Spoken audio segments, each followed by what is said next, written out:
வணக்கம். இப்போ இந்த வீடியோ ப்ரெசன்டேஷனில் நம்ம எம்சிஎக்ஸ் க்ரூட் ஆயில் மார்க்கெட்டில் இன்றைக்கி எப்படி ட்ரேட் பண்ணலாம் அப்படின்றத பற்றி பார்க்குறதுக்கு முன்னாடி நேற்று மார்க்கெட்டில் என்ன நடந்தது, நம்ம என்ன எதிர்பார்த்தோம் அப்படின்றத பற்றி பார்க்கலாம். நீங்கள் பார்த்துட்டு இருக்கிறது க்ரூட் ஆயிலோட 7 நிமிஷம் கேண்டில் ஸ்டிக் சார்ட். இந்த கேண்டில் ஸ்டிக் தான் நேற்று மார்க்கெட்டோட ப்ரைஸ் ஓப்பனிங். 3075 பக்கமாக மார்க்கெட் ஓப்பன் ஆகிருக்கு. நம்ம என்ன எதிர்பார்த்தோம்னா 3020 வரைக்கும் மார்க்கெட் பையிங்க்கு சாதகமாக இருக்கும்னு எதிர்பார்த்தோம். ப்ரைஸ் ஓப்பன் ஆன உடனே மார்க்கெட் வந்து கீழே வந்து 3060 சப்போர்ட் எடுத்து படிப்படியாக மார்க்கெட் மேலே போய் 3110 வரைக்கும் மேலே போயிருக்கு. 3101 க்ளோஸ் ஆகிடுச்சு. இதுதான் நேற்று மார்க்கெட்டில் நடந்த முழுமையான ப்ரைஸ் ஆக்ஷன். நம்ம எதிர்பார்த்த மாதிரியே மார்க்கெட் பையிங்க்கு சாதகமாக அமைஞ்சிருந்தது. புதிய ஹை கிரியேட் பண்ணி ஹையர் க்ளோசிங் கொடுத்ததெல்லாம் பையர்ஸுக்கு பாசிட்டிவான விஷயமா இருக்குது. இன்றைக்கி மார்க்கெட்டில் என்ன பண்ணலாம் அப்படின்னு பார்த்தோன்னா, இன்றைக்கி மார்க்கெட்டோட ப்ரைஸ் ஓப்பனிங் 3070-80க்குள்ளே ஓப்பன் ஆகிறதுக்கு வாய்ப்பு இருக்கிற மாதிரி வெளிநாட்டில் இருக்கிற நைமெக்ஸ் மார்க்கெட் வச்சு பார்க்குறப்ப தெரியுது. மறுபடியும் 3060 பக்கமாக ஓப்பன் ஆகிறது நமக்கு பலவிதமான சந்தேகத்தை கொடுக்குது.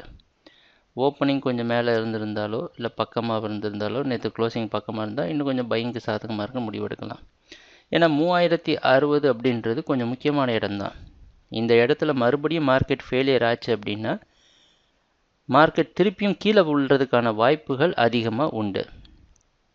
நீங்கள் இந்த கான்ட்ராக்ட் ஆரம்பிக்கிறப்ப நாங்கள் போட்டிருந்த வீடியோ ப்ரெசன்டேஷன் பார்த்தீங்கன்னா இது ஏன் இப்படி சொல்கிறோம் அப்படின்றது உங்களுக்கு தெளிவாக தெரியும். அதனால் இந்த 3060 அவ்வளோ ஈஸியாக எடுத்துக்க முடியாது. அதனால் என்ன பண்ணலாம் அப்படின்னா 3040 பக்கமாக ஸ்டாப் லாஸ் வச்சு மார்க்கெட் பையிங்க்கு சாதகமாக இருக்கும்னு எதிர்பார்க்கலாம். அதனால தான் ஸ்டாப் லாஸை குறைச்சிருக்கிறோம்.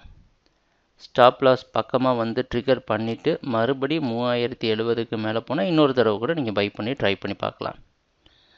3060க்கு மேலே நிற்க முடியல அப்படின்னா மறுபடியும் ப்ரைஸ் 3000 3020 இந்த ஜோனுக்குள்ளே வந்து கன்சாலிடேட் பண்ணி ட்ரெண்டை கன்ஃபார்ம் பண்ணிவிட்டு மேலே போகும் அப்படின்றது எங்களோட எதிர்பார்ப்பு. அதனால் திருப்பி இந்த 3020 வந்து நமக்கு ஸ்ட்ரகிள் கொடுக்கும். 3060 மேலே ப்ரைஸ் தொடர்ந்து நிற்கிற வரைக்கும் பையிங்கை பொறுத்த வரைக்கும் சந்தேகம் இருக்காது.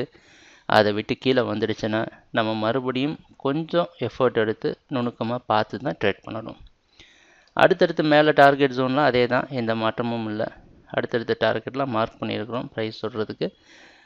ட்ரேடிங் நடக்கிறப்போ பார்ப்போம் என்னென்ன மாற்றங்கள் வருதுன்னு. எங்கள் வீடியோ ப்ரெசன்டேஷனை தொடர்ந்து பார்த்துட்டு இருந்ததுக்கு மிக்க நன்றி, மகிழ்ச்சி, வணக்கம்.